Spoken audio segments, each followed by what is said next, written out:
밤하늘을 올려다본 적이 있나요? 수많은 별들이 질서정연하게 배열되어 있습니다. 이 우주는 과연 우연히 만들어진 것일까요? 과학자들이 발견한 놀라운 사실이 있습니다.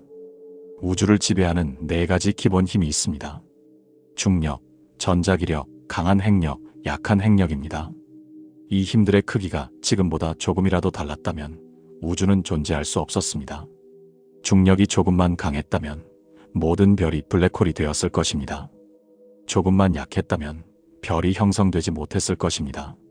이런 정밀한 조정은 우연의 확률을 훨씬 넘어섭니다. 지구는 어떨까요? 태양으로부터의 거리가 완벽합니다. 조금만 가까웠다면 물이 끓어버렸을 것입니다. 조금만 멀었다면 얼어버렸을 것입니다. 달의 크기와 거리도 완벽하게 조정되어 있습니다. 성경은 이렇게 말씀하십니다. 태초에 하나님이 천지를 창조하시니라. 하나님이 이 모든 것을 설계하셨다는 증거가 우주 곳곳에 새겨져 있습니다. 우주의 정밀한 설계는 여기서 끝나지 않습니다. 이렇게 완벽하게 설계된 지구 위에 더욱 놀라운 것이 있습니다. 당신의 몸 안에는 37조 개의 세포가 있습니다. 각 세포 안에는 30억 개의 문자로 이루어진 유전 정보가 들어 있습니다. 이것이 DNA입니다. DNA는 세상에서 가장 정교한 정보 저장 장치입니다.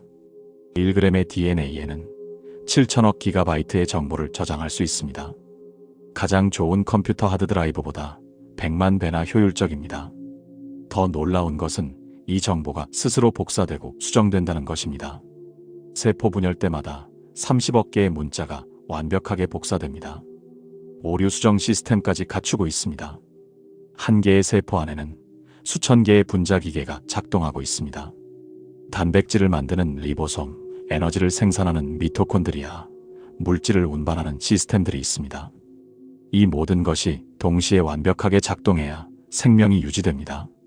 정보는 저절로 생겨나지 않습니다. 프로그램은 프로그래머가 만듭니다. 시편 139편은 이렇게 고백합니다. 내가 주께 감사하옴은 나를 지으심이 심히 기묘하심이라. 하나님의 존재 증거는 물질 세계에만 있는 것이 아닙니다. 우리 안에는 물질로 설명할 수 없는 신비로운 영역이 있습니다.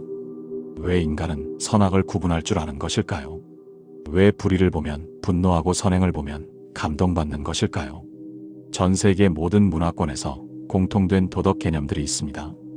살인은 악하다. 거짓말은 나쁘다. 약자를 보호해야 한다.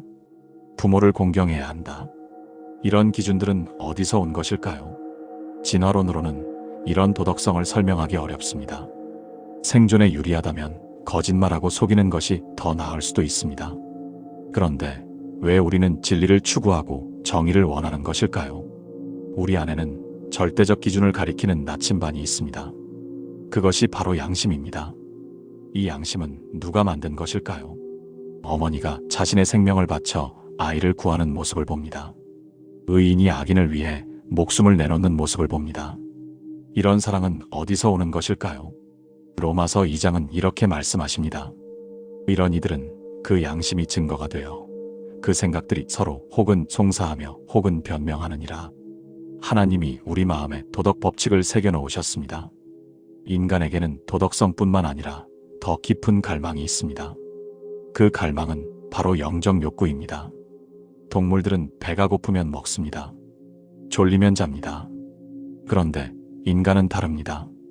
우리에게는 물질로 채워지지 않는 갈망이 있습니다. 왜 인간만이 의미를 추구할까요? 왜 목적을 찾으려 할까요? 왜 영혼을 사모할까요? 이런 갈증은 어디서 오는 것일까요? 인간은 아름다움을 추구합니다. 생존에 필요하지 않은 예술을 창조합니다. 음악을 듣고 눈물을 흘립니다. 시를 읽고 감동받습니다. 왜 이런 감정들이 존재할까요? 죽음 앞에서 인간은 두려워합니다. 단순히 생물학적 종료가 아니라 존재의 소멸을 두려워합니다. 왜 우리는 영원히 살고 싶어 할까요? 전 세계 모든 민족에게서 종교가 발견됩니다. 신을 찾고 경배하려는 본능이 있습니다. 이것도 진화의 산물일까요? 아니면 더 깊은 이유가 있을까요?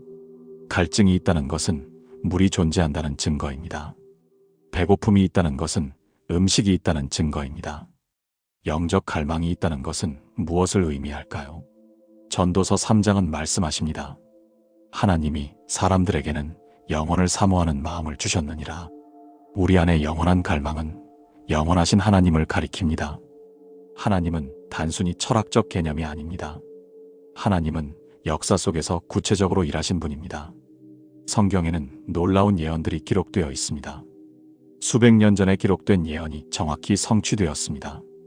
다니엘서는 바벨론, 페르시아, 그리스, 로마 제국의 흥망성쇠를 정확히 예언했습니다.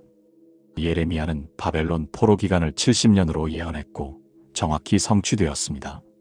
가장 놀라운 것은 메시아에 관한 예언들입니다.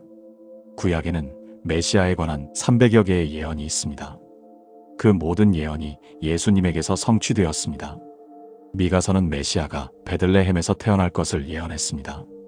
이사야서는 처녀가 잉태하여 아들을 낳을 것을 예언했습니다.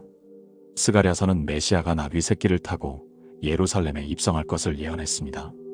시편 22편은 메시아의 십자가 죽음을 생생하게 묘사합니다. 손과 발이 찔리는 것, 옷을 제비 뽑는 것, 갈증을 호소하는 것까지 정확히 묘사되어 있습니다. 이사야 53장은 메시아가 우리 죄를 위해 대신 죽으실 것을 예언합니다. 그가 찔림은 우리의 허물 때문이요 그가 상함은 우리의 죄악 때문이라. 한 사람이 이 모든 예언을 우연히 성취할 확률은 얼마일까요? 수학자들이 계산해보니 10의 17제곱분의 1이었습니다. 이것은 실질적으로 불가능한 확률입니다. 그런데 예수님은 이 모든 예언을 성취하셨습니다. 그리고 3일 만에 부활하셨습니다. 500여 명이 부활하신 예수님을 목격했습니다. 그들은 이 사실을 위해 순교까지 했습니다. 하나님은 살아계십니다. 우주의 설계자시며 생명의 창조주시며 도덕의 근원이시며 우리 영혼의 아버지십니다. 그분이 예언을 통해 자신을 계시하셨고 예수님을 통해 우리를 구원하셨습니다. 당신은 이 증거들을 어떻게 받아들이시겠습니까? 살아계신 하나님이 당신을 부르고 계십니다.